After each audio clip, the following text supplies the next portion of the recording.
The forgotten rhythm of the night. You are in a small village in the English countryside. The year is 1324.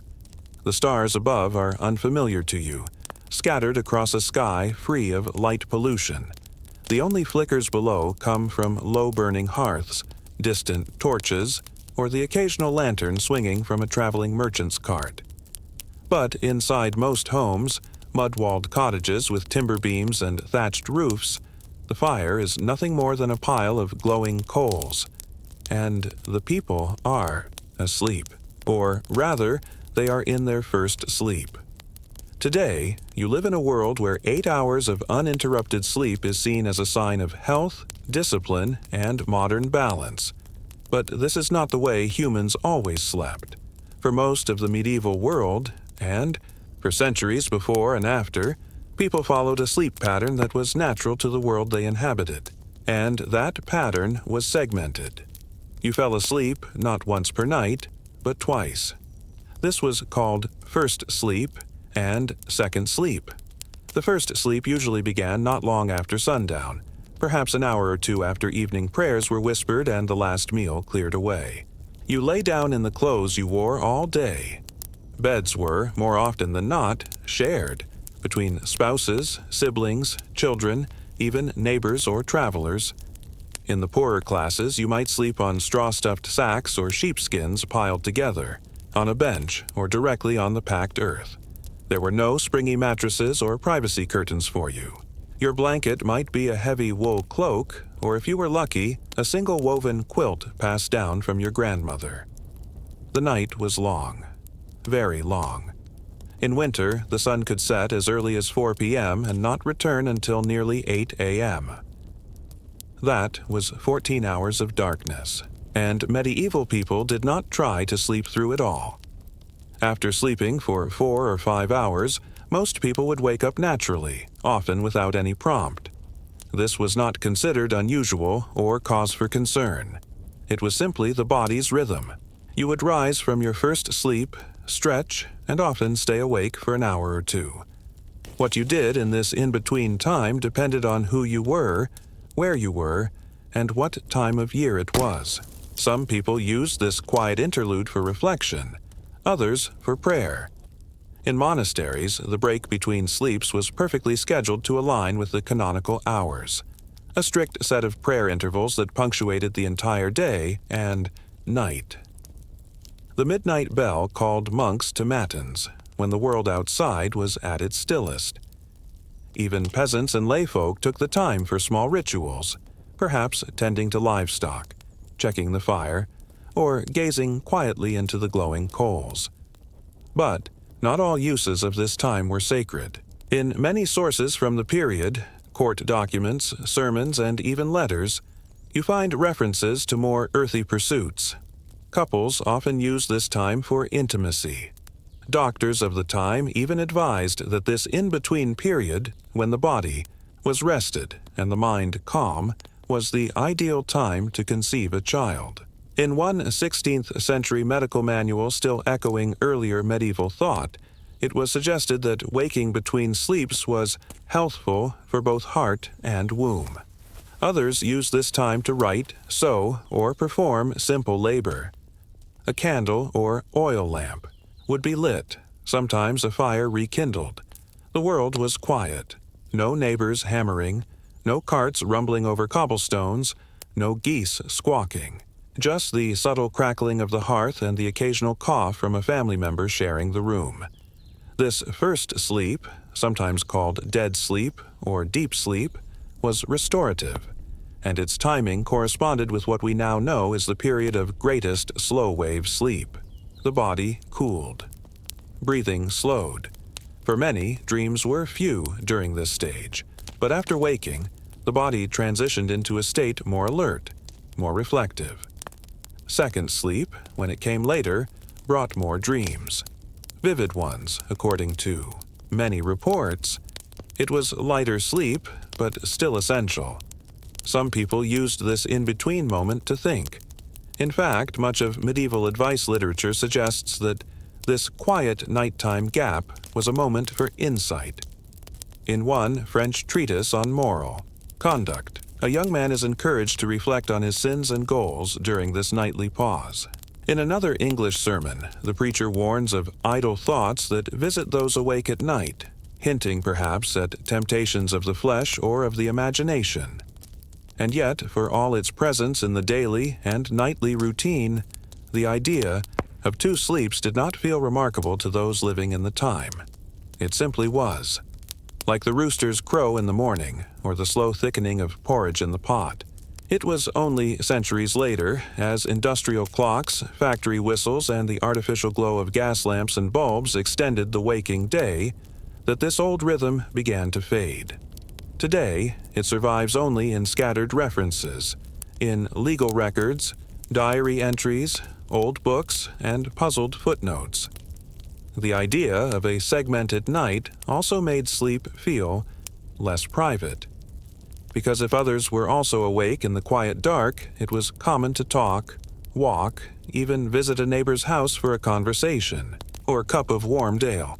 In some small communities, it wasn't unusual to see someone outside with a lamp during the dark stretch between sleeps, checking on livestock, repairing a cartwheel, or simply restless.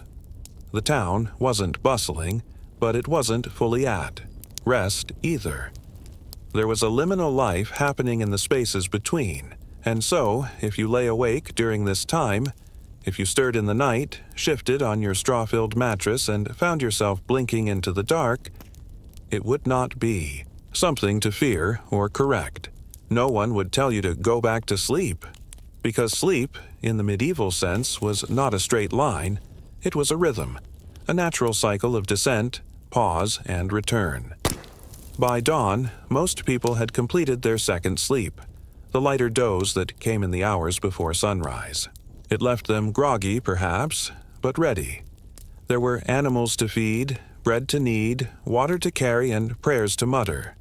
But before all that, there had been a long stretch of dark quiet, a time broken not by alarms, but by the quiet rustling of blankets and thoughts. And now, as we lie in our own beds centuries later, staring at blue screens, trying to force ourselves to sleep through the night, perhaps we have forgotten that sleep was once something more natural, something softer, something quieter, something shared. But how did people really feel about this broken sleep pattern? Did they see it as restful, or did it come with its own set of anxieties, superstitions, and risks? You wake after your first sleep, not sharply, not groggily, but in a slow, instinctive unfolding. The hearth's embers cast a faint red pulse across the wooden beams. You are not alarmed to find yourself awake. It is quiet, yes, but not unsettling. This, in your time, is normal. A moment in the night, when people are neither asleep nor truly awake. A kind of pause. But not everyone relished it, because as much as this interval between sleeps offered quiet reflection or closeness, it also gave space for the night to whisper, through the wind, the walls, or one's own imagination. For medieval people, the night was not only a backdrop for dreams. It was a realm of vulnerability. To be awake in the dark was to step into a world thick with fear, theology, and folklore. If the day belonged to men, the night belonged to things less easily seen. Midnight, or shortly after, was said to be a time when the spiritual world drew near, when the veil between the living and the dead thinned. In sermons and religious writings, it was often warned that demons moved more freely during the dark hours. Temptation, especially sexual temptation, was believed to be strongest then. Church fathers wrote of succubi and incubi, demons who visited men and women in their beds, disguised as lovers. These creatures were believed to strike most often between first and second sleep, when the body was relaxed, but the soul not fully guarded. Even in rural homes, far from abbeys or cathedrals, this spiritual wariness persisted. Old women muttered protective charms before bed. Pieces of iron were placed near infants or the door to ward off wandering spirits. In some regions, people would draw small signs on their doors with chalk or place salt near the hearth in the belief that evil spirits feared it. And yet, despite these protections, nightmares were not taken lightly. They weren't just bad dreams. They were often interpreted as messages, warnings, divine omens, or spiritual attacks. If you awoke between sleeps covered in sweat, heart pounding, it might not be brushed off as too much barley stew or bad air. Instead, it could be seen as a visitation, a sign, a punishment. In one 12th century account, a young monk in Normandy awoke between his sleeps with a crushing pressure on his chest. He believed a demon had sat upon him while he slept. Today, we might call this sleep paralysis. But then, it was considered a clear sign of spiritual imbalance, and he was sent to confession and placed on a course of penance. Even animals in the night could provoke dread. A dog howling during these hours might signify death approaching. An owl's cry was considered unlucky, and if livestock behaved oddly or a rooster crowed too early, it could send a household into nervous prayers. Because everything was more meaningful in the dark. Every noise carried weight. Every silence could be ominous. Still, despite the danger and superstition, there was something intimate about this in-between time. In wealthier homes, this was the hour when letters were written, prayers composed, or books quietly read by candlelight. The second sleep was expected, but not immediate. Some lingered in the dark, quietly, thoughtfully. Medical writers of the period also had opinions about this broken sleep. In the humoral tradition that dominated medieval medicine, nighttime was ruled by cold and moisture. Sleep, therefore, was associated with the cooling and moistening of the body, necessary to restore balance from the heat and dryness of waking activity. But too much sleep, or sleep taken at the wrong time, could upset the humors. Doctors warned against napping after meals or rising too early. The gap between sleeps, they believed, gave the body time to digest and rebalance itself. Sleep was never just about rest. It was also about regulation. Interestingly, the practice of segmented sleep wasn't confined to the poor or rural. In cities, where curfews were enforced and darkness tightly policed, this rhythm still prevailed. In some towns, night watchmen were employed to patrol streets during the in-between hours. Their job was not only to deter crime, but to serve as a presence, a kind of secular guardian during the night's most vulnerable hours. If you were awake, their distant footfalls or rattling staves might offer reassurance or alarm. There were risks, too. This midnight waking was a moment when thieves and cutpurses, emboldened by the stillness, might strike. Fires often broke out during the second half of the night, sometimes from an untended hearth, other times from mischief or accident. In towns, a single spark might become an inferno by dawn. And because most slept in wooden homes lined with rushes and straw, the second sleep could be the more dangerous one. For women, this period between sleeps was often the only time they might find privacy. The tasks of the day were relentless: tending animals, drawing water, grinding grain, watching children. But in the dark hours, with the house quiet, they might sew, write, pray, or simply think. Some used the time to keep journals, simple household records, or spiritual reflections. A few rare texts that survive from medieval women suggest these quiet hours were moments of profound thought and emotional honesty. And yet, there is something sobering in how casually this rhythm has vanished from collective memory. You will find few, if any, references to segmented sleep in modern guides to health or wellness.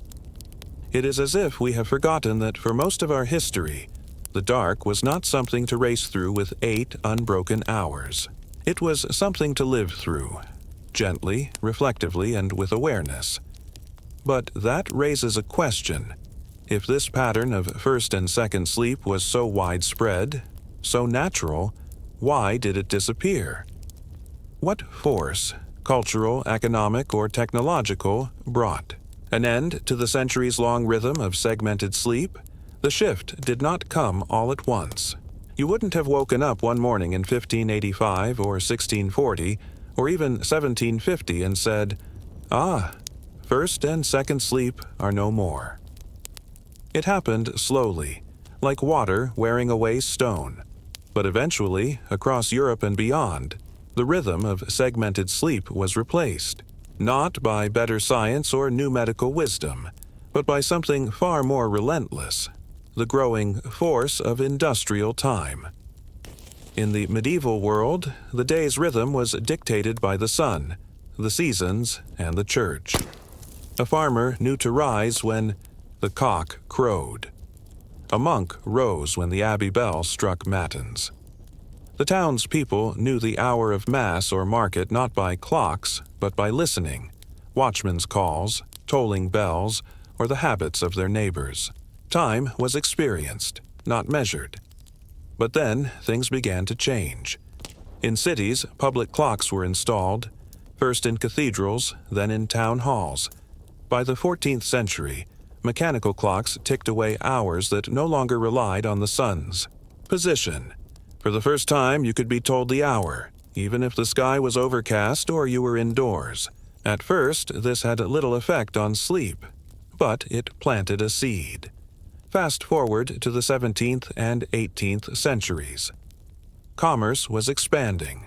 Trade routes stretched across continents. Factories were beginning to hum. People moved to cities not to live, but to labor. Time was no longer a thing you felt. It was something imposed on you. Clocks ruled the floor of the mill, the dock, the printing press. And so, sleep began to consolidate. Because a worker who rose at 5 a.m. to report for factory duty could not afford 2 sleeps. Nor could a clerk who needed to stay awake long after sunset, poring over ledgers by candlelight. Nor could the servant who tended a household from dawn till dusk.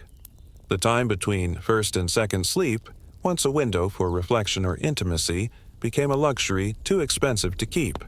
Artificial lighting played its role too. First came oil lamps, brighter and steadier than tallow candles. Then gaslight, spreading through major cities in the 1800s, transforming night into something just slightly less dark. And finally, electricity, turning midnight into midday. Streets glowed. Shop windows sparkled. The idea of a segmented night, broken by deep sleep and quiet thought, began to feel primitive, outdated, inconvenient. Doctors in the 19th century began to treat waking in the night not as natural, but as a sign of insomnia. Patients, especially women, reported middle-of-the-night wakefulness, and were often prescribed tonics or sedatives. What had once been a healthy, expected pause in sleep was pathologized. The silence of the medieval night was replaced by the hum of the modern age, and with it, the pressure to sleep straight through. Literature began to change, too.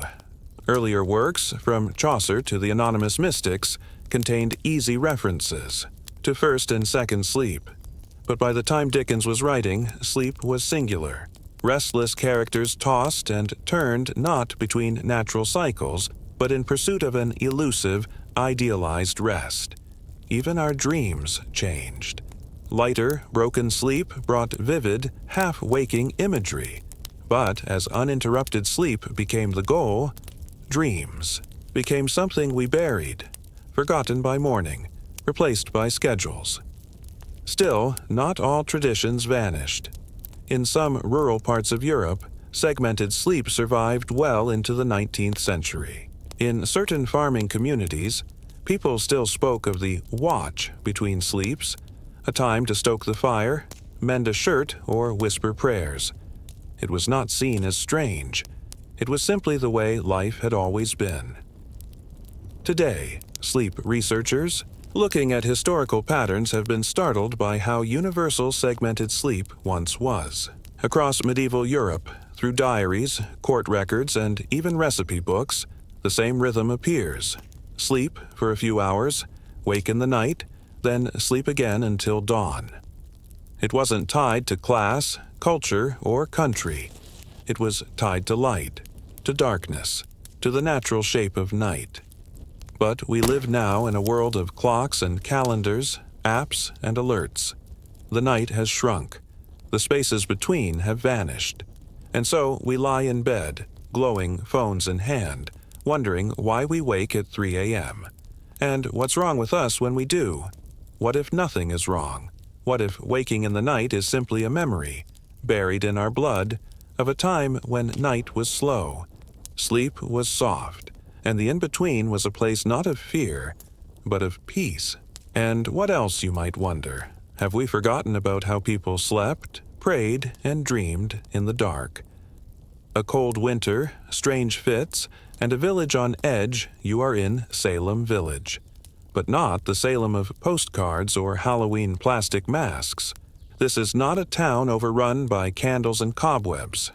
No, it's February 1692, and the snow is deep, the roads are sludge, and the air inside the meeting house smells of wool, wet boots, and unease. You are in a place more tired than sinister, exhausted by war, bad harvests, and the quiet, grinding pressure of a community that does not entirely trust itself. The trouble starts quietly. A child, then two, Betty Paris, age 9, and Abigail Williams, age 11, daughters and niece of the Reverend Samuel Paris, begin to exhibit strange behaviors. They twitch, they scream, they bark, they contort their small bodies in ways that seem unnatural. They speak of things no children should know. The town doctor, after poking and praying, finally offers a diagnosis that's less medical than spiritual. The girls have been bewitched. That word, bewitched. In this small Puritan village where sermons stretch for hours and Satan is as real as the snow on your doorstep, it is not a word one uses lightly. To say someone is bewitched is to say there is an enemy among you. Not a soldier or thief, but someone far more dangerous. Someone who walks like a neighbor, but whose soul dances with the devil. The girls name names. First, it is Tituba, the enslaved woman from the West Indies who lives in the Paris household. Then Sarah Good, a homeless beggar with a sharp tongue. Then Sarah Osborne, old and bedridden, with a reputation for not attending church. These 3 women, already marginalized, are easy targets. But the thing about fear is that it grows. It spreads. And once the naming begins, it does not stop. At first, the afflicted girls are few, but soon others join. Ann Putnam Jr., age 12, Elizabeth Hubbard, 17, Mary Walcott, Mercy Lewis, Susanna Sheldon. Girls and young women, mostly. Their fits occur in clusters. In court, they cry out, convulse, or claim to see spectral visions, phantom figures of the accused tormenting them. In church, they writhe on the floor or scream during prayer. Each outburst fuels more suspicion. The devil, it seems, has infected the heart of the village. Why this is happening, why now, is not something anyone can answer clearly. But look closer, and you begin to see cracks in Salem's foundation. For one, there is a bitter and long-running feud between Salem Village and nearby Salem Town. The villagers, poorer and more agrarian, resent the wealthier merchants down the road. Inside the village, disputes fester. Over land, over church politics, over whose cow grazed on whose plot. Reverend Paris himself is a divisive figure, unpopular with many and paid grudgingly by attacks his parishioners resent. Add to this the larger, looming dread of war. King William's War, fought between English colonists and French-backed indigenous groups, rages just north. Refugees from frontier settlements have flooded into Massachusetts Bay. Some of the afflicted girls are orphans or traumatized survivors of raids. Mercy Lewis, for instance, watched her parents die in Maine. The devil, in their minds, is not just a spiritual enemy. He is a figure of real, personal terror. And then there's Tituba. Her presence as an enslaved woman of likely Arawak or African descent adds a layer of strangeness. Her stories, passed down or shaped by her captors, contain elements unfamiliar to Puritan ears, tales of animal spirits, dreams, and omens. Under pressure, she confesses not just to being a witch, but to flying on poles, speaking with strange creatures, and signing the devil's book. She says there are many witches, dozens, maybe more. Her confession, whether coerced or calculated, is a spark tossed onto dry tinder. The trials have not yet begun, but accusations are multiplying.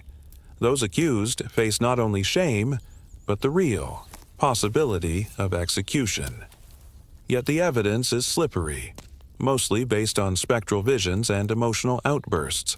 There are no sabbats, no cauldrons, no dark woods, just neighbors testifying against neighbors, wives accusing rivals, children pointing at elders, and the courts, overwhelmed by the sheer volume of claims, must decide what to do when law meets fear.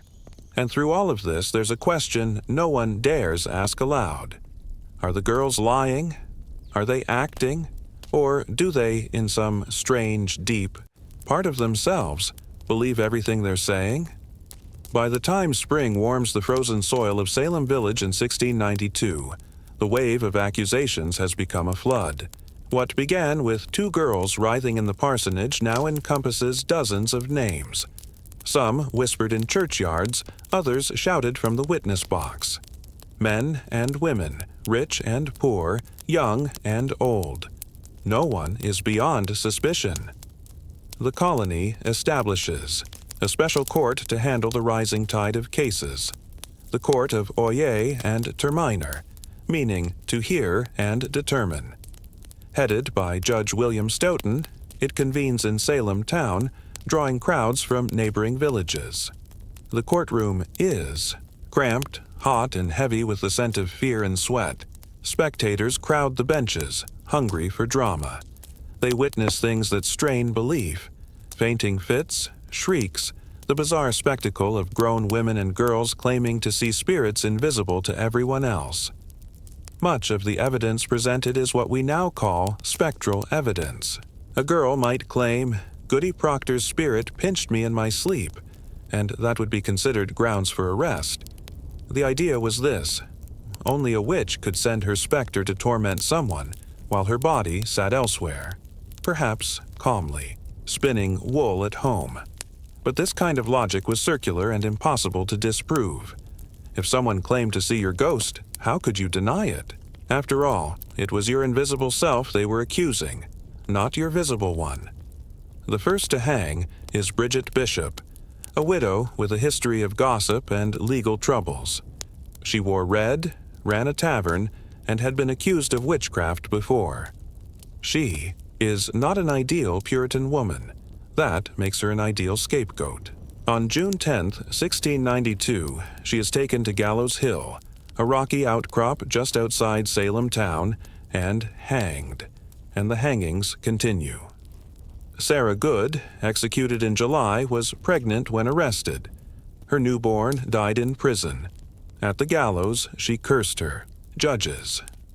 Rebecca Nurse, a pious, elderly woman respected by many, is also hanged, even after a jury initially acquits her. The verdict is overturned when the court is pressured.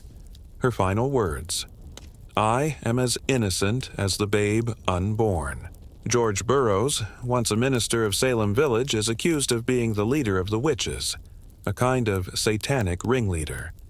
At his hanging, he recites the Lord's Prayer perfectly, something witches were supposedly incapable of. But the crowd is unmoved. He dies anyway. The scaffolding creaks with weight. The graveyards fill. In total, 19 people are hanged, and one man, Giles Corey, is pressed to death with heavy stones. Corey refused to enter a plea, knowing that, if he did, his property could be seized by the state. His silence is a form of resistance. Each time the sheriff asks him to confess, he gasps only, "More weight." He dies slowly, with his chest crushed into the mud. As summer gives way to autumn, the madness begins to consume itself. The list of accused has grown so long it includes respected members of society, people with money, land, and powerful friends. One of the governor's own in-laws is named. This, at last, gives the authorities pause. Governor William Phipps, who had been away overseeing a military campaign, returns and is shocked by the chaos. He dissolves the court of Oyer and Terminer in October, forbids the use of spectral evidence, and establishes a new court with stricter rules of proof. Most of the remaining prisoners are acquitted or released, but the damage is already done. Over 200 people had been accused. Families were destroyed, children orphaned, homes repossessed. The jails, especially the one in Ipswich, were filthy, overcrowded, and unheated. Many prisoners died waiting for trial. Others, though freed, emerged ill, traumatized, or penniless. There are apologies, but they come slowly and without real justice. Years later, some judges and jurors express remorse. In 1697, a public fast is declared, a day of repentance for the tragedy of the trials. But no one is prosecuted for their role. The legal system that enabled the trials continues, largely unchanged. The victims' names are not formally cleared until centuries later. So why did people confess? That question lingers in the silence after the gallows. Some confessed to save themselves. Once accused, a person had two choices: deny it and risk hanging, or confess and hope for mercy. Many chose the latter. They invented tales of flying with broomsticks, dancing with demons, and signing the devil's book.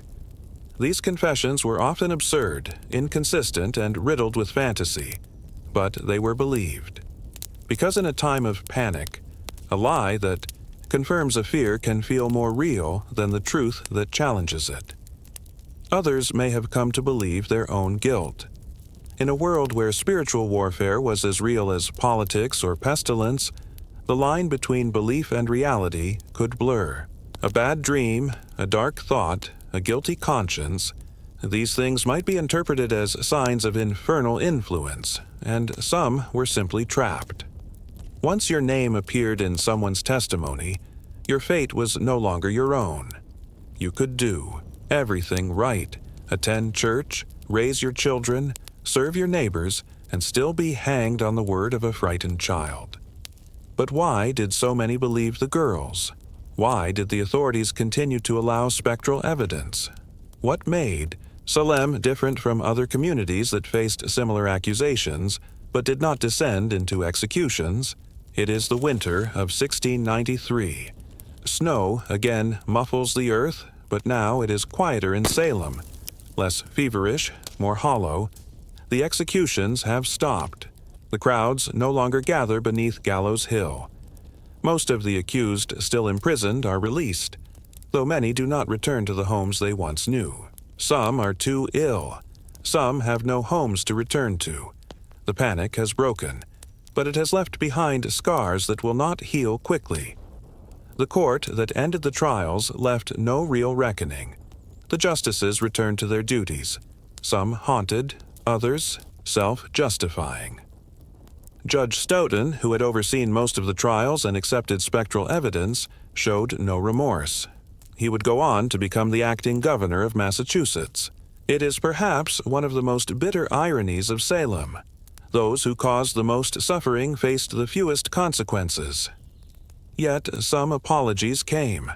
Samuel Sewall, one of the judges, stood during a Sunday service in 1697 and publicly asked for God's forgiveness. He fasted every year on the anniversary of the first hanging for the rest of his life. It was a private act of penance, not a legal one, but it was rare and remembered. The Puritan leaders also called for a day of fasting and prayer. January 1697, set aside to implore the mercy of God for our past sins. It was not just Salem they mourned, but what it had revealed, how easily a God-fearing people had turned on one another. Over the years, quiet efforts were made to restore the reputations of the dead. Families petitioned the government. In 1711, the Massachusetts legislature passed a bill reversing the convictions of many who had been tried and executed. Some families received modest financial compensation, but not all names were cleared, and money could not rebuild lives. Salem moved on, as towns must, but the ghost of 1692 lingered, less like a haunting and more like a silence people learned not to disturb. The gallows were never formally marked. No monuments stood. It wasn't until 1957, more than 250 years later, that Massachusetts formally apologized and cleared the remaining names. And only in 2017, through the quiet work of local historians and schoolchildren, was the exact site of the executions finally and officially memorialized. And what of the girls, the original, afflicted? What became of Betty Paris, Abigail Williams, Ann Putnam Jr., and the others whose accusations set everything in motion? Betty Paris left Salem. She later married, had children, and faded from public life. Abigail Williams vanished from historical record shortly after the trials. It is possible she died young or lived under a different name. Ann Putnam Jr., one of the most prolific accusers, remained in Salem and, years later, in 1706, stood in church and read a public apology. She confessed that she had been deluded by Satan and begged forgiveness from those she had wronged. But her words, like many things in Salem, came too late for the dead. Some historians believe the girls were manipulated. Others think they were traumatized, swept up in mass hysteria, or even suffering from physical conditions, like ergot poisoning or epilepsy, that were misunderstood. But these explanations, while tempting, don't answer everything. Salem wasn't just about girls acting strangely. It was about a whole society collapsing into mistrust. The Salem witch trials were not the first witch hunts in colonial New England, nor were they the last, but they were the deadliest and the most enduring. They became the symbol, the warning, of what can happen when fear replaces reason, when certainty outpaces evidence, and when justice bends to superstition. And yet, even knowing this, the idea of the witch never really left. Across centuries, the figure was reshaped, first as villain, then victim, then icon. The Salem witch became a kind of cultural shorthand for persecution, for hysteria, for paranoia. The trials became a lens through which Americans viewed other panics, red scares, blacklists, conspiracy theories.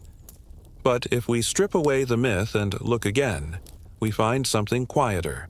The Salem witch trials were not just a moment of madness. They were the slow unraveling of a small, struggling community, pressured by war, religion, and the claustrophobia of life on the edge of a continent. The fear of witches was not really about witches at all. It was about control, of the body, of belief, of the uncertain world around them. So what do we do with Salem now? How do we remember a village that lost itself to fear? Do we mark it with monuments, with costumes and haunted tours? Or do we look inward and ask, under the right pressure in the right moment, could we do the same? The widow, the war hero, and the widening power vacuum. You are in Rome, not during its golden peace under Augustus, nor during the bloody crescendo of Caesar's rise, but somewhere in between, when the Republic is no longer quite a republic, and the Empire is not yet born. The Senate still meets, technically. Elections still occur, formally. But the city breathes tension. Its politics are less about speeches and more about soldiers. And in the heart of it all, managing, maneuvering, and surviving, is a woman named Fulvia, whose life, despite being tethered to powerful men, never belonged entirely to any of them. She is known first as Fulvia of Tusculum, born into the gens Fulvia, a prominent plebeian family with deep Roman roots. Little is known of her youth, as was often the case with Roman women, whose stories rarely earned scribal ink unless they intersected with male ambition or scandal. But by the time Fulvia comes of age in the late Republic, she is already unusually connected. Her first marriage is to Publius Clodius Pulcher, a populist politician, aristocrat by birth and street radical by practice. Clodius is a man of contradiction, noble yet beloved by the mob, wealthy yet anti-oligarchic. He champions grain doles and citizenship for freed slaves. And Fulvia? She doesn't just watch from the sidelines, she supports his work, stands in for him when he is absent, and cultivates his political image with a strategic mind few women in Rome were credited for having. When Clodius is murdered in 52 BCE in a violent skirmish with the followers of his rival, Titus Annius Milo, Fulvia doesn't disappear into mourning. She puts his body on public display in the Forum, bloody, unwashed, and surrounded by sobbing supporters. The funeral turns into a riot. The Senate House burns. This is the first time Rome learns Fulvia's name. She is not just a widow. She is a force, and she doesn't fade. Her second husband is Gaius Scribonius Curio, a charismatic young tribune allied with Julius Caesar. Their marriage is short.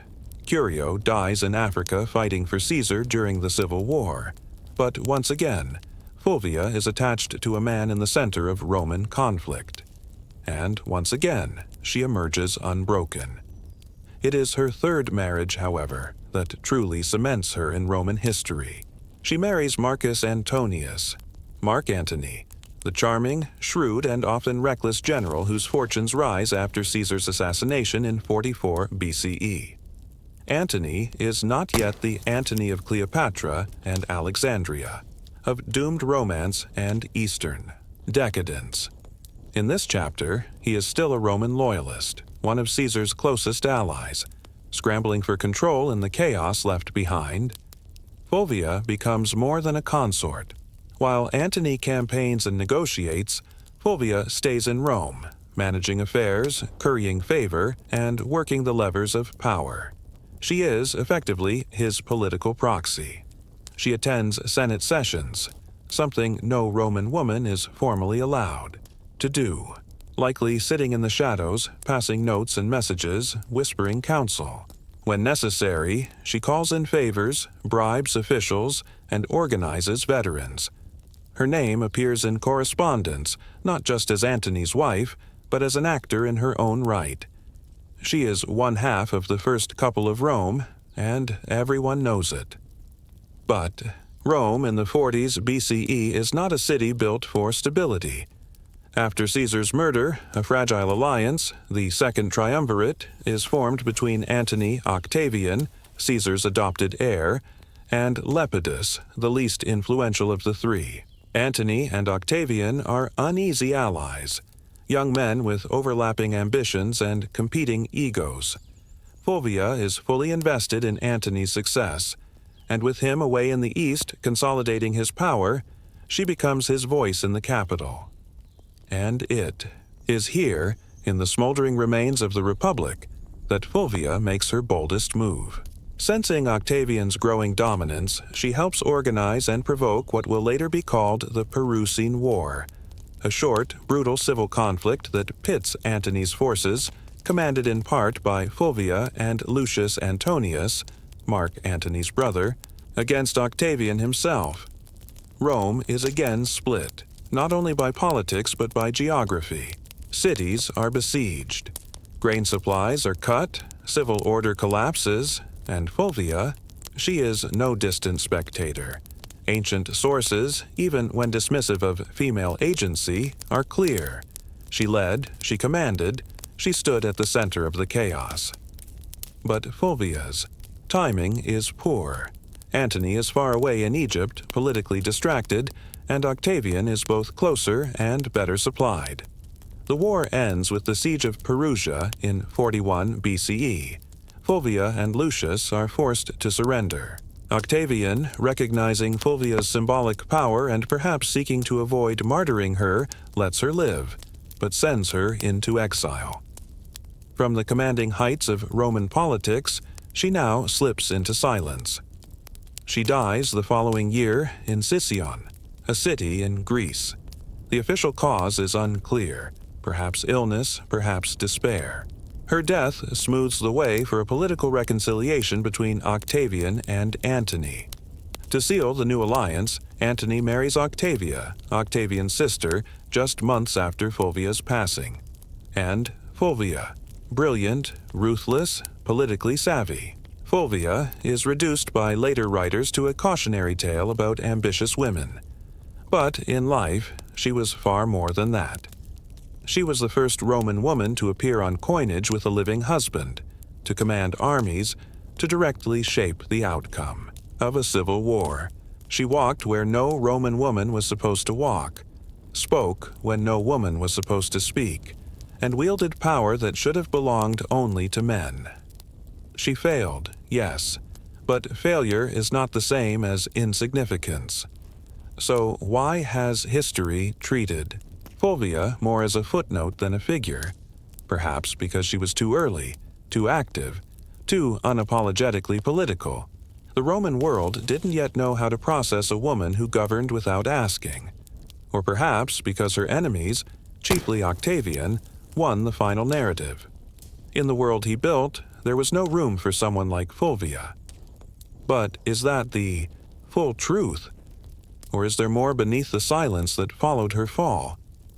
Fulvia's third marriage, her most politically explosive, was not one of quiet domesticity. Marcus Antonius, Mark Antony, was not a man who could be managed easily. He was charismatic, adored by his troops, impulsive, often drunk, and always in motion. But for a time he and Fulvia were aligned in ambition and in purpose. Antony was out gathering provinces, and Fulvia held the city. In the uneasy peace following Julius Caesar's assassination, Fulvia and Antony faced a transformed Rome, no longer ruled by orators and elections, but by generals and personal armies. Caesar had been made a god posthumously. His adopted heir, Gaius Octavius, better known as Octavian, was young, calculating, and already attracting dangerous loyalty.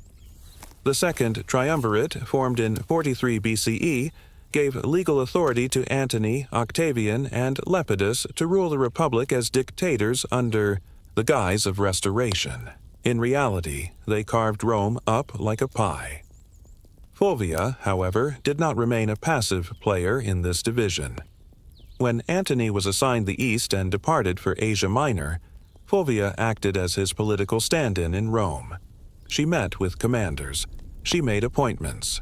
She managed the veterans' land disputes, a sensitive and explosive issue. These were not ceremonial tasks. Land was power, and veterans expected their spoils for loyalty rendered. Fulvia's control over this process gave her real, tangible influence. But the fault lines were already forming. Octavian, cunning and still in Italy, used the veterans' anger and fears to undermine Fulvia. He promised more, faster, with fewer delays. He painted Fulvia as a manipulative, greedy woman meddling in men's affairs. His propaganda emphasized her unwomanly behavior, speaking in public, ordering soldiers, deciding policy. For conservative Romans, still clinging to the ideal of modest matronae, this was enough to plant suspicion. Yet Fulvia had other problems. Antony's brother, Lucius Antonius, governed Italy in Antony's name, but was no Antony. Where Fulvia was politically sharp, Lucius was tactless and less strategic. Still, together they resisted Octavian's growing dominance, launching a rebellion known to us as the Perusian War, 41–40 BCE. The stated reason?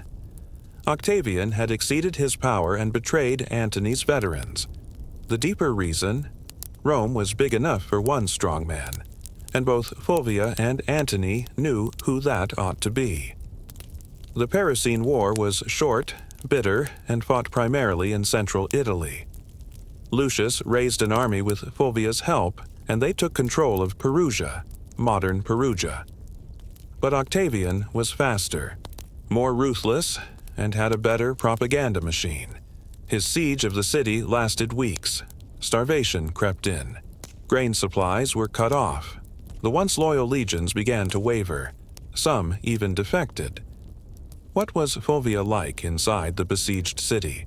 Ancient historians give us little, and what they do say is colored by gendered contempt. Appian writes that Fulvia wished to rule and stirred up war, while Cassius Dio suggests she was driven by jealousy, especially over Antony's affairs abroad. But these accounts often diminish her as emotional rather than political. If anything, Fulvia's actions in Perugia show she was calculating and committed. She risked everything to keep Antony's authority intact. When the city finally fell, Fulvia and Lucius surrendered. Octavian, ever the strategist, chose not to punish her directly. He exiled her to Sicyon, a Greek city across the Aegean. There, her health declined. She died within the year, possibly of disease, possibly exhaustion. No grand funeral, no political rehabilitation, just absence. For Antony, her death was politically convenient. He returned from the east, met with Octavian, and sealed their fragile truce with a marriage to Octavia, Octavian's sister. The symbolism was perfect. The woman who had resisted Octavian was gone.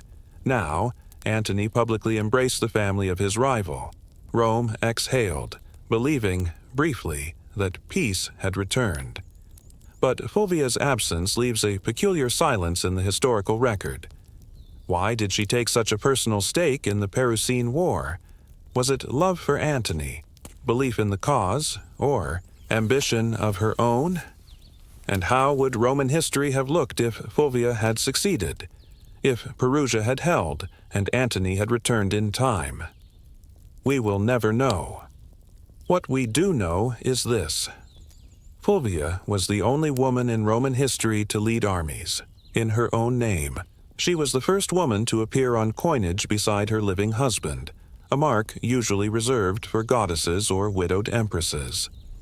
Her coins, minted in the East during Antony's campaigns, bear her image beside his, equal in size and stature. This was not by accident, it was a declaration, yet she is almost forgotten.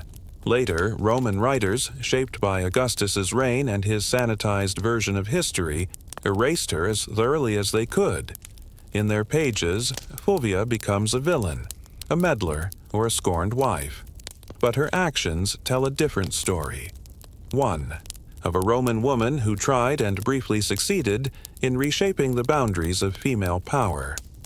So the question lingers. If Fulvia had been a man, would her boldness have been remembered as brilliance? You are walking through the Forum in Rome, years after the dust of civil war has settled. Statues still stand, temples still cast their shadows at midday, and senators still bicker about taxes and temples. But the world has changed. The Republic is gone in all but name. The crowds cheer not for politicians but for emperors. Octavian, now styled Augustus, rules alone, cloaked in modesty but armored with unmatched power. His version of history is becoming the only version that matters. And in his version, Fulvia barely exists. The woman who had once mobilized troops, rallied cities, and governed in her husband's name is barely mentioned in the official accounts. Her face disappears from coinage. Her name slips out of public records. Roman poets and historians working under Augustus's long shadow do not forget her, but they reframe her. In their telling, she becomes a warning. A woman who spoke too much, ruled too openly, and dared to act like a man in a man's republic. Take Plutarch, writing a century later. He claims Fulvia waged war out of jealousy, angry that Antony had taken up with Cleopatra, that he had lovers abroad. In Plutarch's view, Fulvia didn't lead an army for the sake of Rome or Antony's cause, but because she was furious over love. It's a familiar tactic in historical storytelling. Powerful women are often made smaller by turning them into caricatures of emotion. To Plutarch and those like him, ambition in a man is noble. In a woman, it must be explained away. But this portrayal doesn't quite hold up. The timing of Fulvia's rebellion predates Antony's public involvement with Cleopatra. She was rallying troops before that liaison was common knowledge in Rome. Her actions weren't those of a jealous wife, they were the moves of a political strategist trying to preserve her husband's, and by extension her own, place in Rome's crumbling hierarchy. And what of the coins? Coins were not just currency. They were propaganda.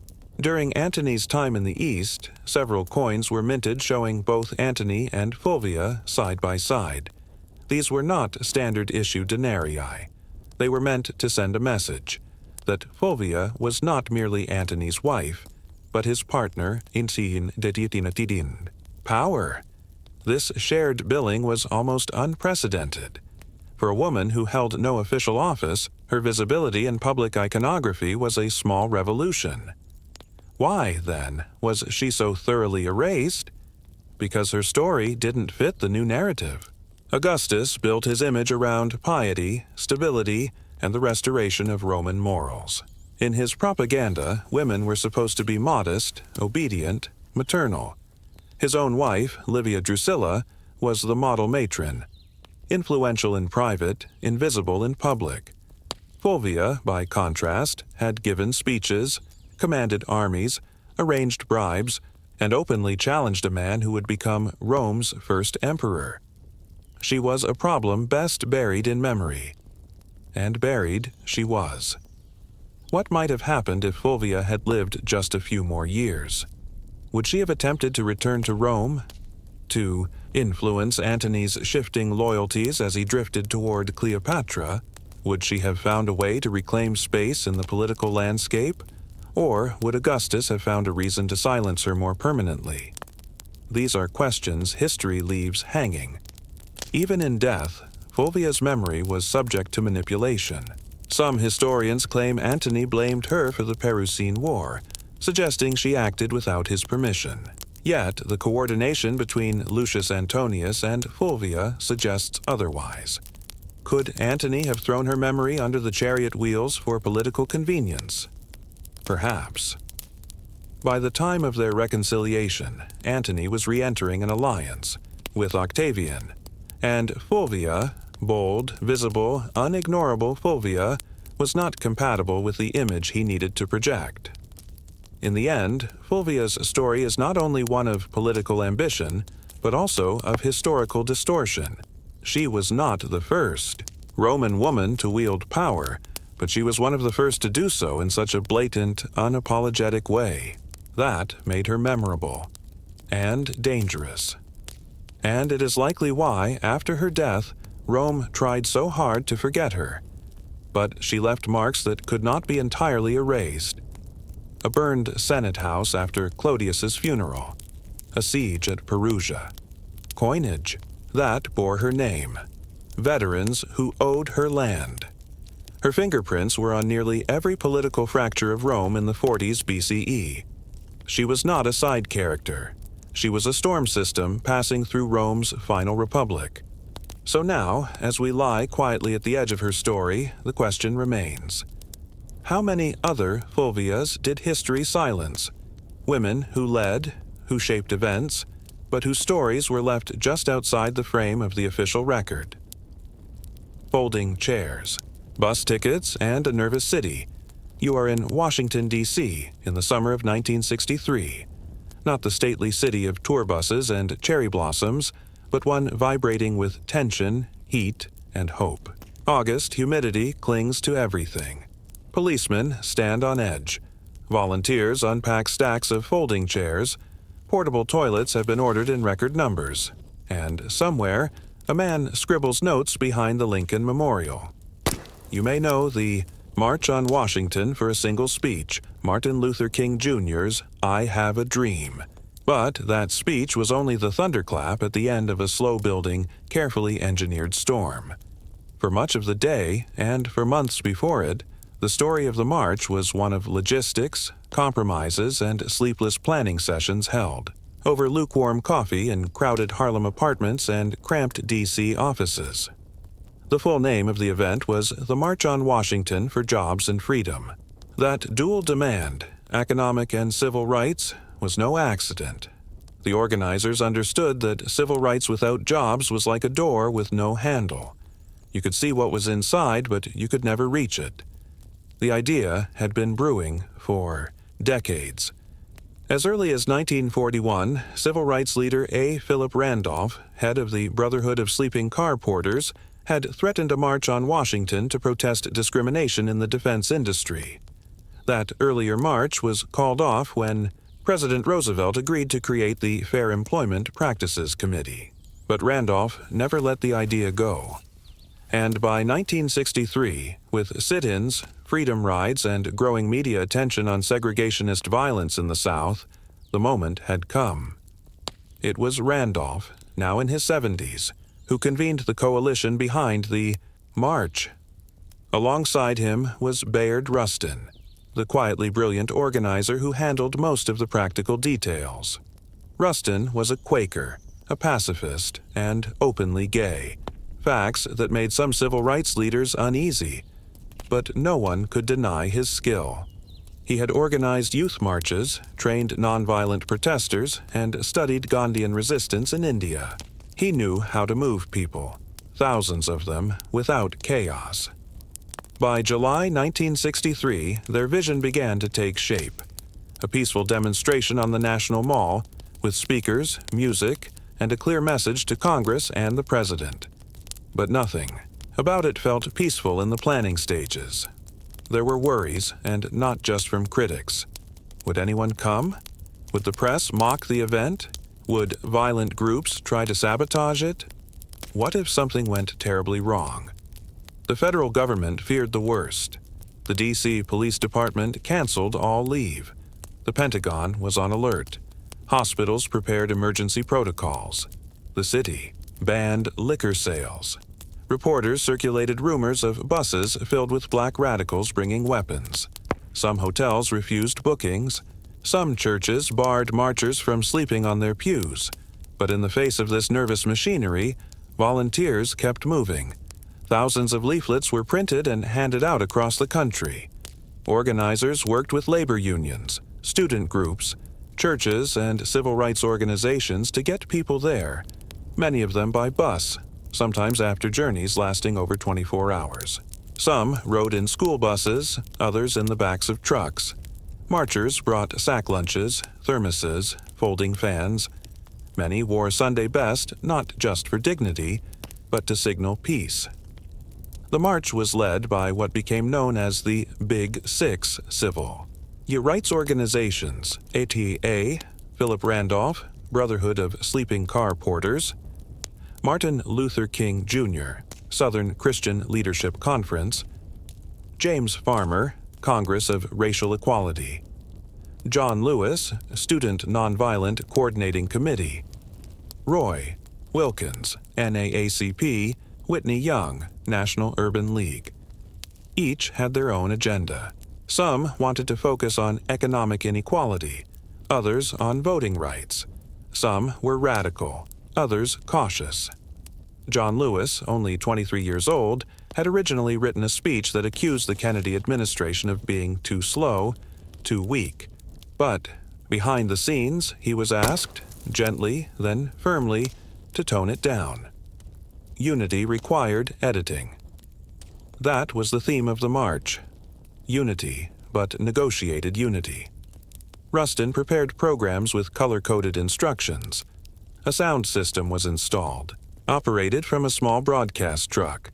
Dozens of marshals trained in nonviolent response were planted throughout the crowd. Reporters and camera crews positioned themselves early. Behind the podium, a small fan stirred the hot air as civil rights leaders waited their turn to speak. And speak they did. Most speeches that day were short, 2 to 5 minutes. There were calls for school integration, for a minimum wage increase, for federal protections against police violence. But the crowd, estimated at over 250,000 people, listened patiently. They were teachers, laborers, students, retired factory workers, secretaries, World War II veterans. They stood under the sun, beside the reflecting pool, surrounded by the monuments of men who had promised liberty and often failed to deliver it. And then, late in the program, Dr. King rose to speak. He had notes, yes, but what came next would eclipse even the most careful preparation, and that is where we will pause. For now. What sparked King to move from his prepared remarks to the now legendary refrain of, "I have a dream"? Was it spontaneous passion? A sudden burst of divine clarity? Or, as some say, a gentle nudge from a gospel singer behind him? You are standing beneath the marble gaze of Abraham Lincoln, watching the late afternoon sun turn the National Mall into a sea of light. The breeze has picked up slightly. The speeches have come and gone. The cameras are still rolling. And now it is Martin Luther King Jr.'s turn. He unfolds a few sheets of paper, glances briefly at the crowd, and begins. The words he first speaks are not the ones etched into the collective memory of the world. His speech is a well-crafted argument, measured and persuasive. He speaks of the Emancipation Proclamation as a great beacon light of hope, but also reminds the audience that 100 years later, Black Americans are still not free. He uses the metaphor of a promissory note, a check that has come back marked insufficient funds. His voice is deliberate. The crowd listens, but not yet with electricity. And then, a shift. From behind him, the gospel singer Mahalia Jackson, who had performed earlier, leans in and calls out, not once, but twice. "Tell them about the dream, Martin." King doesn't acknowledge her out loud, but in the footage, you can see it. He pauses. Then he looks up. He slides his prepared remarks aside and begins to improvise. "I still have a dream," he says, and the temperature of the moment changes. This wasn't the first time King had used this imagery. He had spoken of his dream before, in smaller churches, less public events. But something about this moment, the setting, the sea of humanity, the weight of history, gave it resonance it never had before, and perhaps never would again. He spoke of a dream rooted in the American dream, of sons of slaves and sons of slave owners sitting together, of children judged by their character, not the color of their skin, of the red hills of Georgia, of freedom ringing from the mountains of New York, of justice rolling down like waters. His words had rhythm, yes, but they also had architecture. They were building something, a world, a future, not yet real, but fully imaginable. A quiet urgency rippled across the crowd. Some cried, some closed their eyes, some raised a hand toward the sky. And yet, not everyone was comfortable with what the speech was becoming. Some organizers had hoped for a more policy-centered event. They worried that King's soaring rhetoric might obscure the immediate demands, the Civil Rights Act, the fight against job discrimination, the need for enforcement of federal laws already on the books. There were real concerns about what would happen after the crowds went home. But at that moment, King's words were doing something policy couldn't. They were stitching together the moral fabric of a cause that was at once profoundly specific and entirely universal.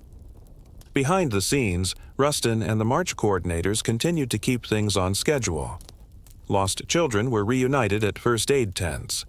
A woman went into labor near the edge of the crowd and was whisked to a nearby hospital.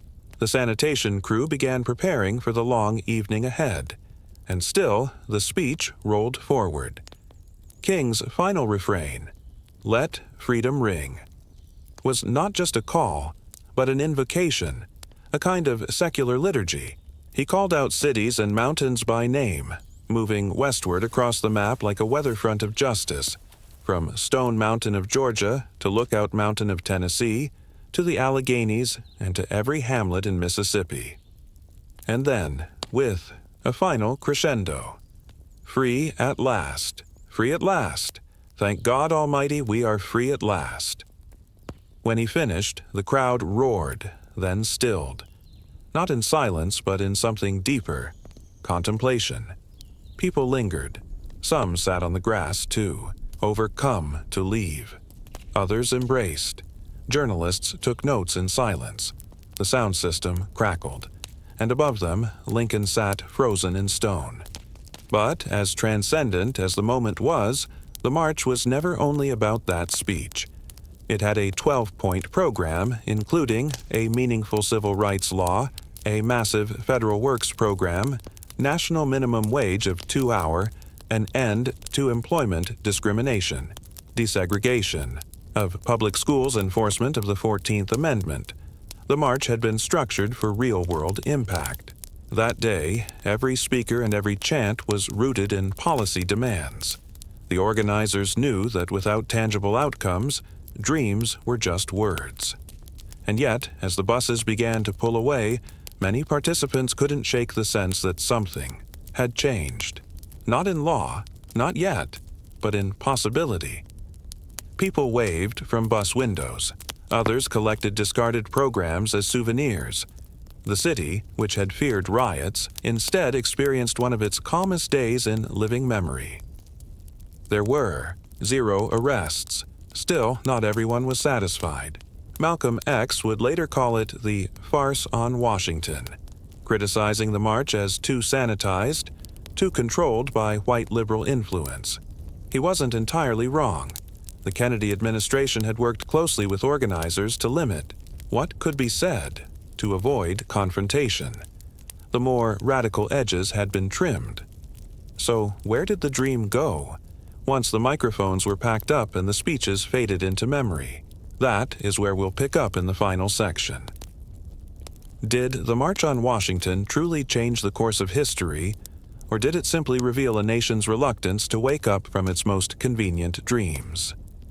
You are now in the days after the march. The buses have returned to Detroit, Birmingham, Oakland, and Harlem. The newspapers have published their front pages. Photographs of King with his arms raised appear alongside headlines like "A Day of Peace" and "Washington Sees Largest Civil Rights Demonstration in U.S. History." Television footage shows orderly crowds, King's speech in grainy black and white, and close-ups of tearful faces. But the moment, like all moments, begins to fade. In the halls of Congress, there is not an immediate rush to act. President John F. Kennedy, who had watched the march with cautious approval, continues to push for civil rights legislation. But it is an election year.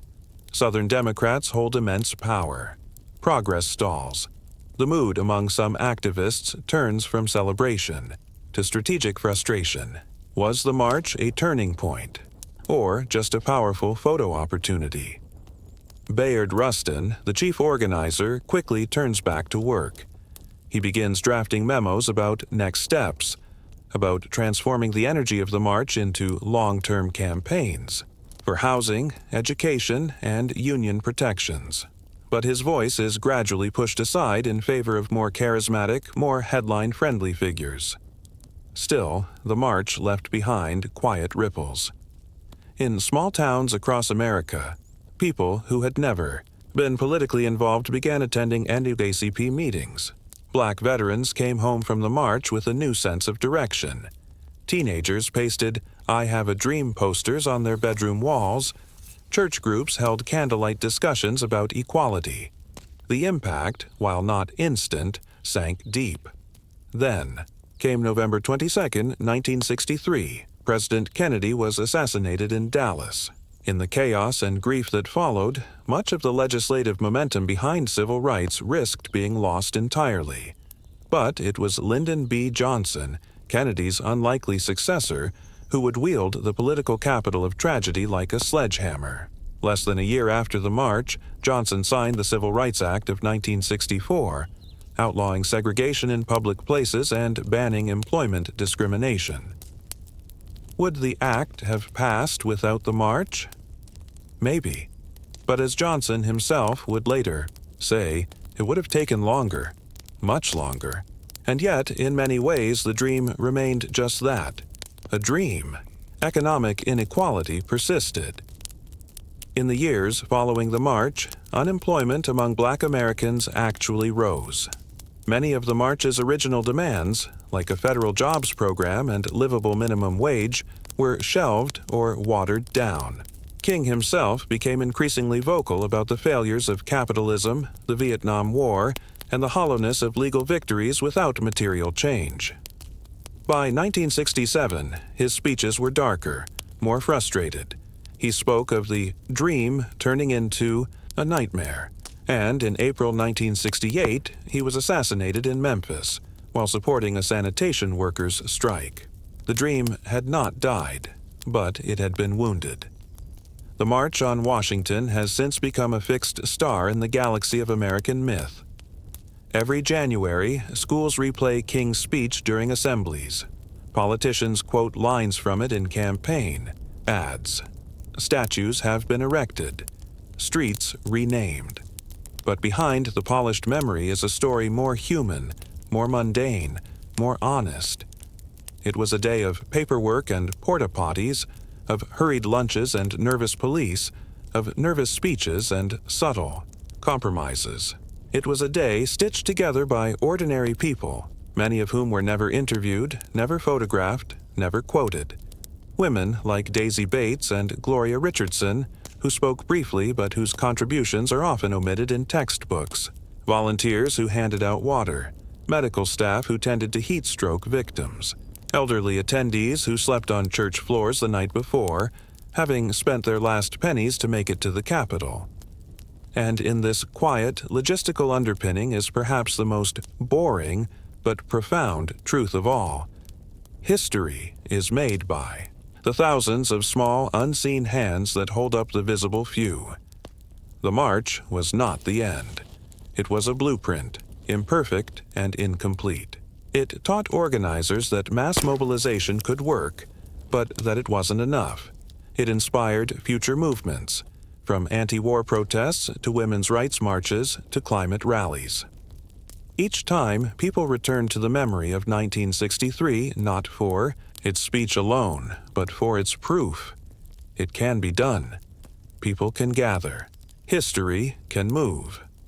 So now you may ask, in our present day, when people still gather and still dream, is the legacy of that march truly complete? Or, like so much of history, is it still quietly unfolding, in small rooms, on tired buses, in overlooked corners of human hope? Before the doors open, heat, water, and the morning routine, you are awake before the roosters. The sun has not yet touched the rooftops of Rome, but your feet are already wet with condensation. The bathhouse is quiet now, silent, except for the crackle of embers being stoked and the faint creak of worn wooden buckets. This is the hour of the unseen, the hour of the bath attendants, the silent figures who make the city's most luxurious social space function without fuss. The thermae, Rome's public bathhouses, were vast, echoing places of stone and water, places where emperors and slaves both came to sweat, gossip, and bathe. The baths may seem like serene marble havens when crowded at midday, but before the crowds arrive, they are places of sheer, damp labor. And that labor falls mostly on men like you, balneatores, bath attendants, servants, fire tenders, water haulers, towel wringers, and everything in between. Your day begins near the hypocaust, the underfloor heating system that gives the caldarium, the hot room, its unbearable warmth. The fires must be kept alive at all hours to maintain the bath's carefully managed temperatures. The floor above is suspended on small brick pillars, allowing hot air to circulate beneath it. If the heat is too low, the clients complain. Too high, and the floors crack. It's a delicate balance, and you've learned the sound of it. Not just the temperature, but the way the flames breathe against the walls. You check the fuel supplies. Wood is expensive, and while the great imperial baths have access to forests and delivery routes, your smaller neighborhood bathhouse relies on local timber merchants who are not always prompt. You ration carefully. A good bowl kneader knows how to make embers last longer and heat water with less waste. You're not praised for this skill, but if the water is cold when the clients arrive, you will be blamed. Next come the cisterns, deep, square reservoirs that hold the bath's water supply. You check the levels, patch a crack in a lead pipe with cloth and pitch, and note that the aqueduct channel seems sluggish today. If the aqua marcia slows again, you'll need to fetch water by hand from a nearby fountain. No one will help you carry it. That task, like so many others, belongs to the bowl kneader alone. And then, towels. Dozens of them. Stiff linen rectangles, soaked in the sweat and oil of yesterday's visitors. There's no soap in the modern sense, only strigils, curved metal scrapers used to pull off grime. You launder the towels by hand, beating them against stone slabs and wringing them out, with aching wrists. If you're lucky, a junior slave helps. If not, the job takes twice as long. You hang them to dry on ropes strung near the furnace room. They'll still be slightly damp by the time the bathers return. They always are. The bathhouse itself is waking slowly. You move through the rooms in sequence: tepidarium, caldarium, frigidarium, checking for debris, shifting benches back into alignment, scooping out yesterday's forgotten sandals or discarded oils. The walls are tiled with faded mosaics, and you take a moment to brush away a cobweb that has formed in the corner of a fresco depicting Neptune. You aren't paid to preserve art, but you don't like leaving things unfinished. You light the lamps in the apoditerium, the changing room, and unlock the storage niches where wealthier patrons will leave their tunics and sandals. These will need guarding. Pilfering is common, and if anything is stolen, it's you who will be punished, not the thief. Outside, the street noise is rising. Soon, clients will trickle in. Older men first, scholars and senators who prefer the quiet of early morning. They will grunt greetings and expect warm towels, oiled limbs, and someone to hold their sandals, while they lower themselves into the hot water. You'll kneel beside them, silent, not invisible, never invisible, but without voice, without eye contact, without acknowledgement unless summoned. You've learned to read a man's mood from his posture. Some want to talk. Some want to be left alone. Some want to be scrubbed, slapped, massaged, and made new. Others want to be seen, to flex, to display their bodies, to linger in conversation and dominate the room without ever stepping out of the water. You serve them all, day after day, and go home with fingers raw from heat and chemicals, back bent from lifting, and eyes blurred from steam. But not yet. For now, you wait in the atrium, hands folded as the first sandals scuff against the marble threshold. The doors are open. The day has begun. And you wonder, as you do every morning, what does it mean to be clean in a world so full of sweat and power and silence? You are in the thick of it now. The bathhouse pulses with voices, dripping bodies, and the rhythm of sandals echoing across polished stone. The air is thick with steam and oil, and your tunic clings to your skin like wet parchment. It's midday, in Rome, and everyone, from retired generals to poets, from freedmen to local merchants, is here, sweating and socializing beneath a ceiling painted with long faded gods. You move silently through the tepidarium, the warm room that bridges cold and hot, collecting used strigils and wiping benches slick with oil and condensation. The floor tiles are slippery, patterned with dolphins and geometric borders. You've slipped before. The pain was sharp, but what lingered most was the laughter of a young patrician who found your fall amusing. You didn't laugh. You just stood, bowed, and continued to work. The social hierarchy is loud, even when voices are soft. Senators get the best benches. Wealthy citizens demand extra oil, often the imported kind from Hispania. Soldiers fresh from the provinces crowd the corners, laughing too loudly. And there are others, quiet men with scars, foreign accents, or private guards waiting outside the chamber doors. They don't speak much, but you've learned to recognize them. Power comes in many forms. It's not always the ones who boast the most that you should fear. The baths are not just about cleaning the body. They are a stage, a place to be seen, to make introductions, to close deals, or deliver veiled threats. You've overheard plots whispered in the steam room. You've seen two men nod silently and leave together, only to learn days later that one of them was dead by morning. You keep what you hear to yourself. That is part of your job, too. In the caldarium, the hottest room, your work intensifies. The humidity is oppressive, like breathing through wet wool. Your task here is to attend to the sweating men with clean towels, refill the shallow water basins, and fetch cooled amphorae of water for those who feel faint. You've seen old men collapse in here, stubborn ones who refuse to admit the heat is too much. Sometimes they're helped.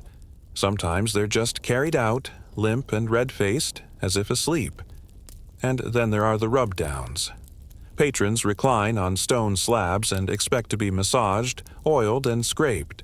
It is a ritual of touch and submission, of public display and personal service. You know every vertebrae, every scar, every strange mole of the regulars. You work the oil into their backs, scrape it away, and try not to react when they talk of things not meant for your ears. Politics, bribes, betrayals, trysts. You're a shadow, and shadows don't flinch. At times you assist the cosmetai, those who specialize in hair plucking, skin treatments, and perfumes. Roman men are particular about appearance, especially those in the upper classes. There is vanity here, but also anxiety. A wrinkle can be political. A flabby thigh can be a whispered insult. You watch the men preen, flex, laugh too loudly at poor jokes. This is not hygiene, it is public theater, and you, though unspeaking, are part of the cast. In quieter moments, you sneak glances at the bathhouse architecture, the domed ceilings with their tiny, flickering windows, the echoes of splashing water bouncing off painted walls. You once thought it beautiful. Now it's simply the backdrop of your fatigue. Outside the walls, Rome buzzes.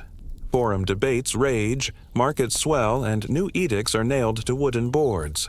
But in here, the bathhouse remains its own world. Time stretches oddly in the steam. Minutes drip like condensation. Midday can feel eternal. And when you finally step outside to draw a breath of open air, just for a moment, you wonder, do these men ever consider the hands that carry their comfort, the ones who make their luxury invisible, and whose sweat earns? Them, none of it? The sun is falling behind the rooftops, casting long shadows across the tiled floors. The air is cooler now, but still heavy with moisture and lingering perfume. Most of the bathers have gone, their laughter and arguments trailing off into the streets. All that remains are echoes, puddles, and the quiet ritual of closing. This is your hour again, the hour of attendance, the hour of cleaning up what others leave behind. You begin in the apoditerium, the changing room. A few benches are still warm from recently departed guests. There are forgotten sandals, a linen cloth carelessly dropped behind a pillar, a bronze ring left in a cubby. Small things, but valuable enough to disappear quickly. You've seen other attendants pocket these items. You don't. Not because you're virtuous, necessarily, but because theft is punished severely. And the men who visit this bathhouse know how to make accusations stick. You stack the wooden clogs in their corner, mop the puddles by the entrance, and sweep sand and leaves, tracked in from outside. Each task is a choreographed repetition, carried out under dim oil lamps. You don't think about it. Your body simply moves. Next is the caldarium, the hot room, now silent but still seething with residual heat. The coals beneath the floor will be banked but not extinguished. It's easier to keep the heat going overnight than to start from cold in the morning. You scrape the benches, wipe the bronze taps, and fish out a strigil someone left in the plunge pool. You handle the metal. Carefully. It's still slick with oil and skin. Occasionally, there's something worse. Blood, vomit, broken glass, an accident that no one mentioned, now left for you to discover. There are no gasps or scandal now. Just you and a rag, and the knowledge that no one saw it but you. That's how this job works. You are the final witness to every indulgence and oversight. In the frigidarium, the cold room, condensation drips steadily from the walls. The pool looks serene now, its surface smooth and dark. But even here, work remains. You scrub the stone steps, shake the algae from the edges, and drag a mop across the floor in wide, slow circles. Your joints ache from the shift in temperature, and you know you'll feel it in your bones later. Cold sinks into skin that's been hot all day. Sometimes, as you work, you imagine what it would be like to bathe here as a guest, to walk in fresh, be greeted with a warm towel, and let someone else do the labor. You've dipped your hands in the water, of course, even splashed your face on occasion when no one was watching, but you've never truly bathed in it. Not the way they do. The laundry must be started again. A pile of used towels now rests near. The furnace, waiting to be soaked, beaten, and dried before dawn. You sigh and begin. The rhythm is steady. Slap, twist, rinse, hang. Your hands move almost without you. By the time you're done, the sky has turned purple and Rome has quieted. You sit in the furnace room near the embers, eating a small bit of bread you brought from home. It's hard and stale, but warm from the air. You chew slowly, eyes half closed, back resting against the rough wall. This job is not noble. It doesn't earn applause. But it is steady, and in Rome, steady work can mean survival.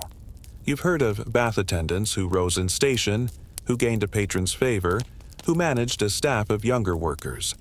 You've also heard of many, more who aged quickly, backs twisted, lungs burned from years of damp heat. There are no statues for them. Still, in the silence of this now empty bathhouse, you feel something else. Not pride, exactly, but a kind of ownership.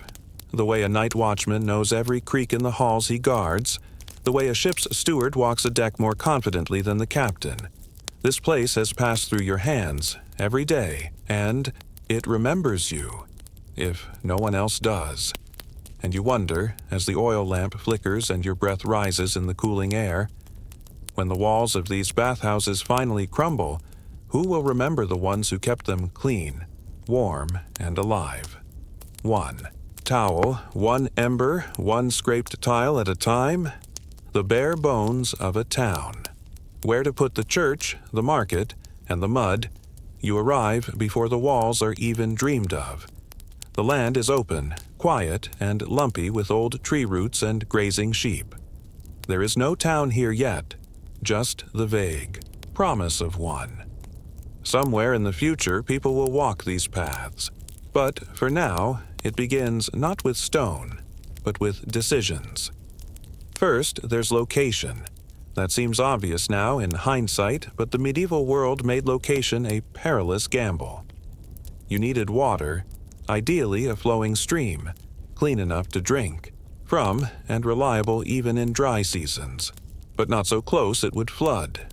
You needed access to roads or crossroads, yet not so many that you became easy prey for raiders or rival lords. You wanted proximity to a noble's manor for protection, yet not so close that you'd constantly be taxed or watched. The people who made these choices weren't urban planners in the modern sense. Sometimes it was a local lord, sometimes a bishop. Sometimes, in rare cases, it was a group of settlers acting collectively. But usually, there was someone at the top with a charter and someone below with a shovel. Then came the core, the church and the market square. Almost always, the church went in the center or on slightly elevated ground. It was both a spiritual and logistical anchor. Markets tended to form nearby, often directly in front of or beside the church steps. the smell of incense might mingle with that of fresh fish and sweat. Bells called you to prayer in the morning and to buy onions by noon. Spiritual salvation and pig's trotters side by side. Now, picture the dirt, because before stone walls and timber beams came the muddy arteries of early streets. They were not paved, they were not planned with symmetry, but they were functional. You always needed a main road, wide enough for carts, usually running toward the manor, the next town, or the nearest bridge. Smaller lanes branched off it like ribs from a spine. You didn't worry too much about curves. Right angles were rare, especially in organic towns that grew over centuries. You built around terrain, not through it. A stubborn rock might redirect. An entire street. If you were lucky, the town was planted. A pre-designed town with straight roads, plots marked out in advance, and names written before the buildings existed. These were often royal projects, but most medieval towns weren't so clean. They sprawled like spilled ink. A house added here, a stable there, a baker sets up near a mill, and suddenly there's a street of breadmongers. And don't forget the boundary. Every town needed a line, even if imaginary, that defined who was in and who was out. At first, it might be hedges or a ditch.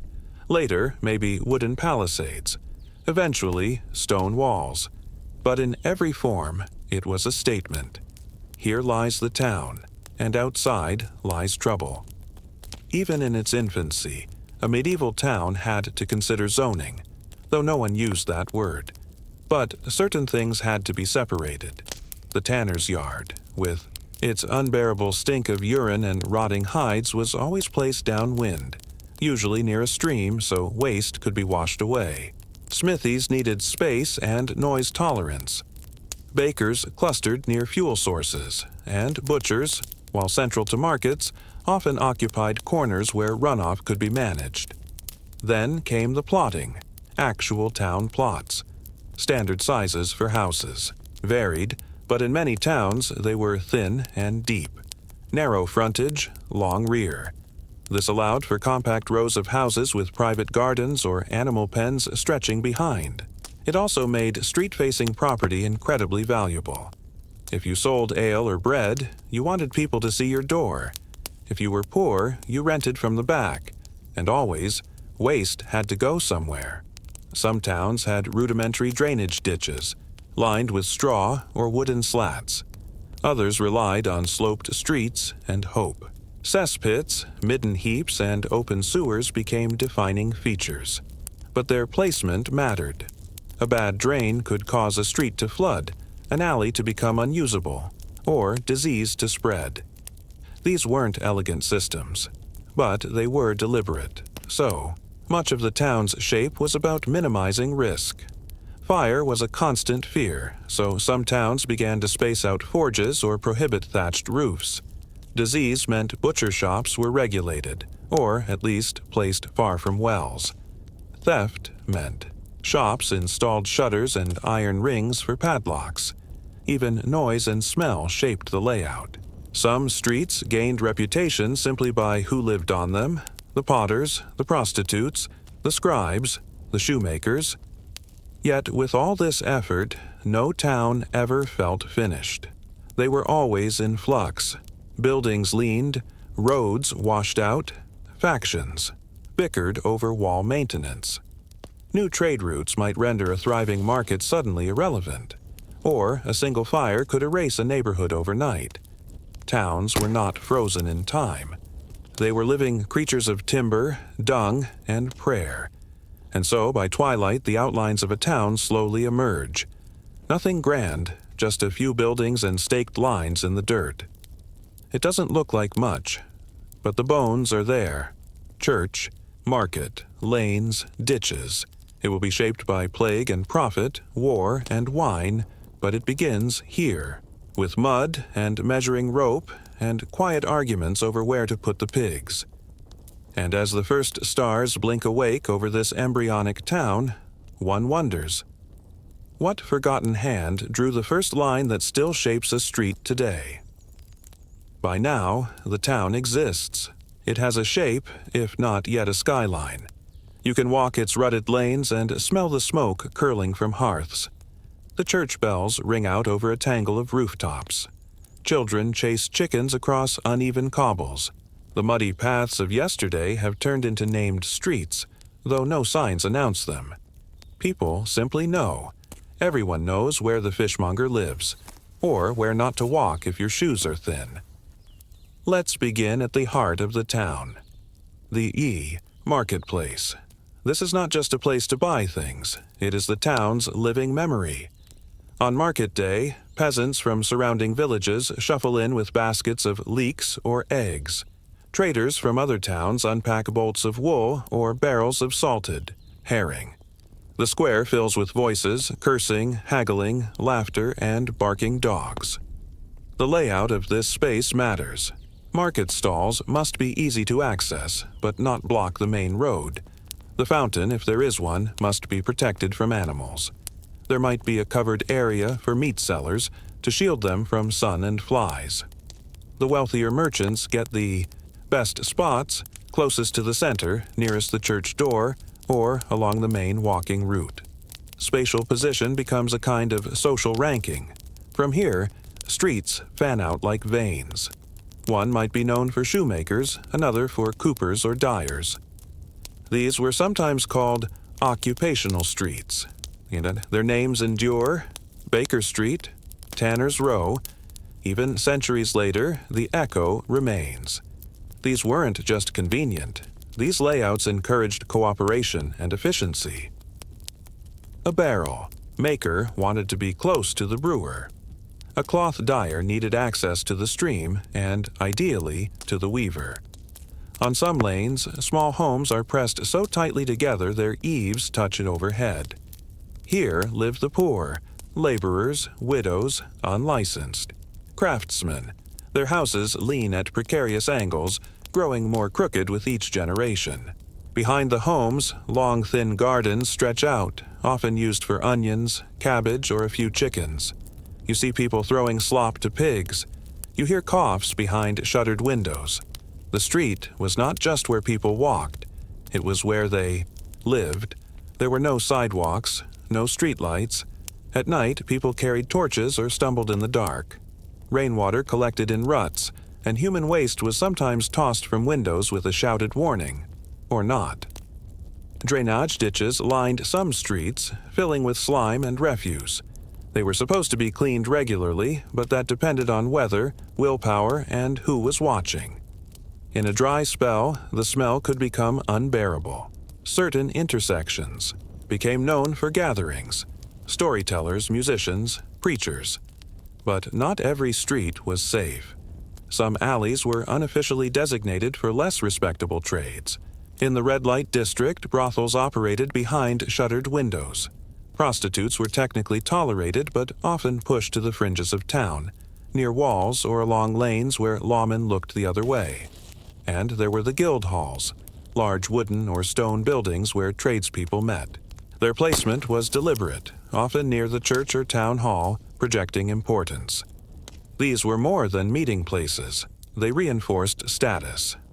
A guild with a central hall had political clout. One, relegated to the edge of town, did not. Town layout was never neutral.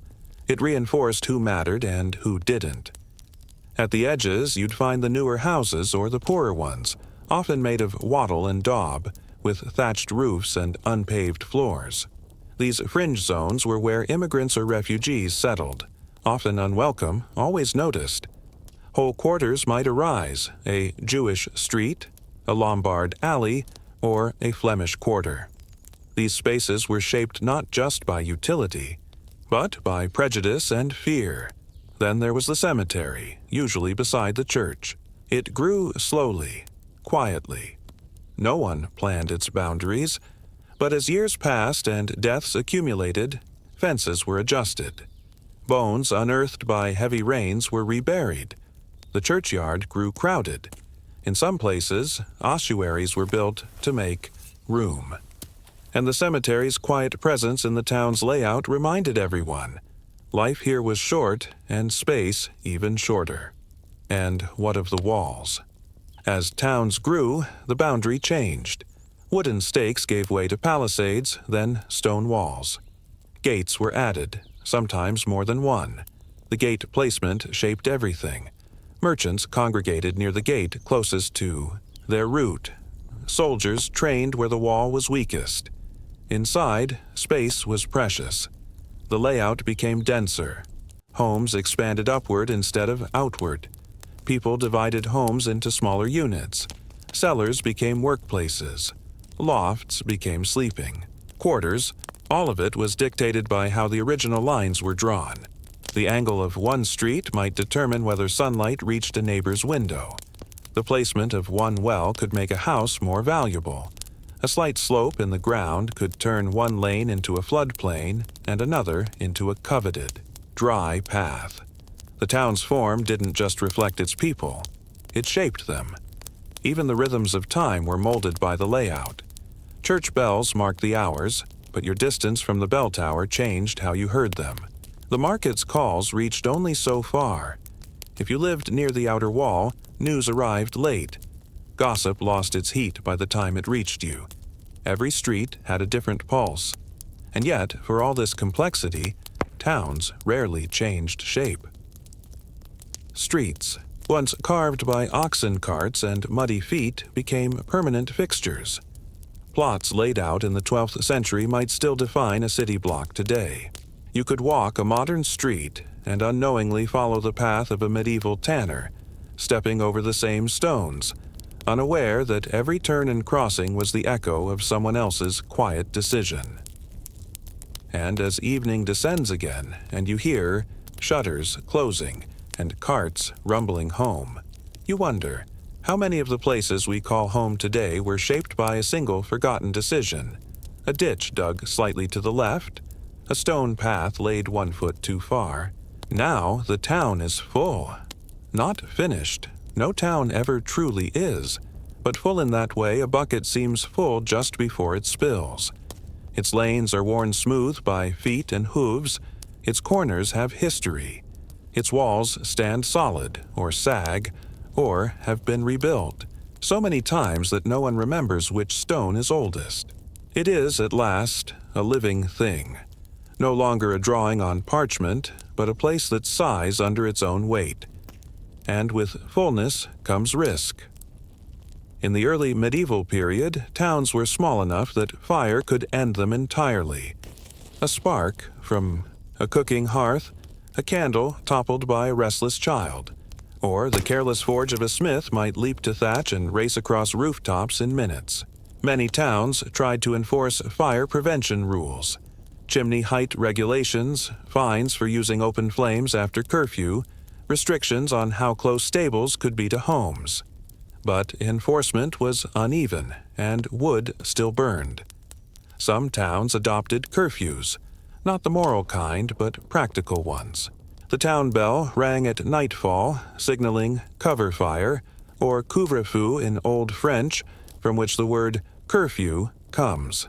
It literally meant to cover your flame, extinguish, or dampen it.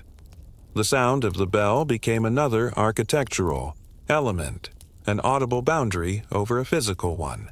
Streets emptied, doors bolted. The fire risk shrank, at least until morning. But towns had more than just fire to fear. They were designed to endure, and yet every layout carried vulnerability. Take walls, for instance. Stone walls weren't just defenses, they were status. A town with stone fortifications projected wealth and power. But walls were expensive to build, and even more expensive to maintain. Towns negotiated who would pay for wall upkeep. Sometimes guilds sponsored a tower or gate. Sometimes towns levied special taxes. In times of war, walls were hastily repaired. In times of peace, they crumbled, and even the best walls had gates, and every gate was a weakness. Gate placement shaped where trade entered, but also where enemies tried to breach. Gatehouses became checkpoints, customs stations, and rumor mills. Travelers lined up at sunrise, carts inspected for tolls or forbidden goods. Some towns had posterns, small, secret gates, for emergencies or for those with enough silver to avoid the main crowd. Beyond the walls, the faubourgs, the suburbs, grew. These were often the homes of the marginal, day laborers, washerwomen, outcasts, or simply those too poor to live inside. Despite lacking protection, these zones were vital to the town's function. Many of the town's suppliers, millers, potters, swineherds, lived here, and yet, when danger came, the gates might close without warning, locking them out. This divide, between inside and out, shaped life in every way. If your shop was within the walls, you had more customers. If your home was within, you paid higher taxes but got greater protection. People angled to rent or buy plots just inside the gate. Real estate value, even then, was about location. Location, location. Now consider the town hall, not always grand but always present. Its placement varied. In some towns, it rose near the market. In others, beside the church. Its size and location spoke volumes. A grand hall near the center meant civic pride. A small, out-of-the-way one might signal a weak or controlled council. Some towns had belfries where public notices rang out. Others had stone crosses or poles in the market square where punishments were carried out, stocks, pillories, or public shaming. Even the layout of justice had a geography. The gallows were typically placed outside the walls, on visible hills. A reminder to all who entered that order prevailed, at least in theory.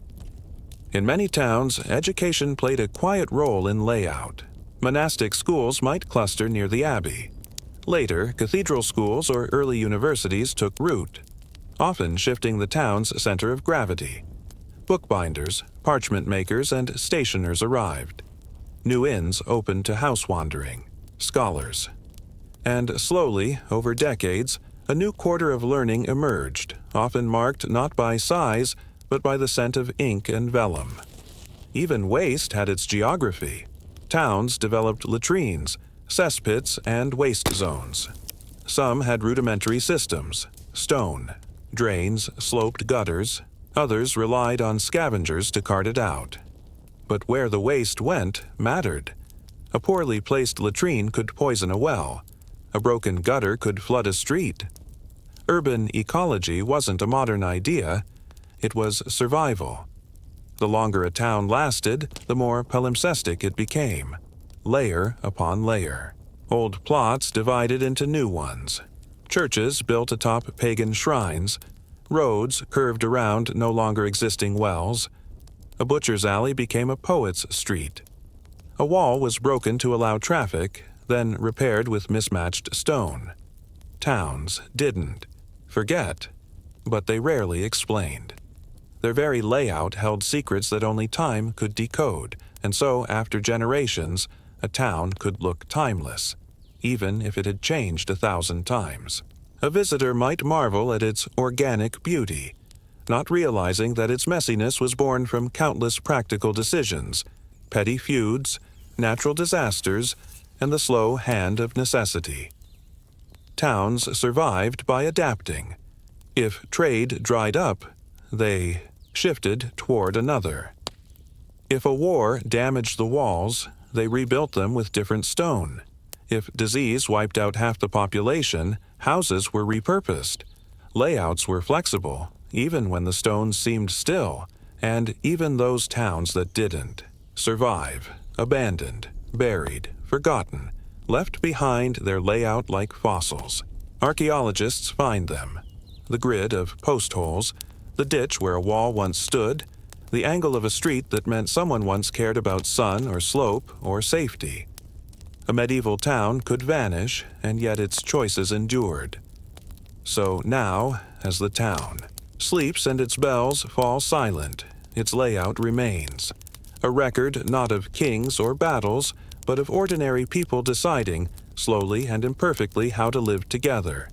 And you might ask yourself, how many of the streets you walk today follow the ghost tracks of a medieval mind?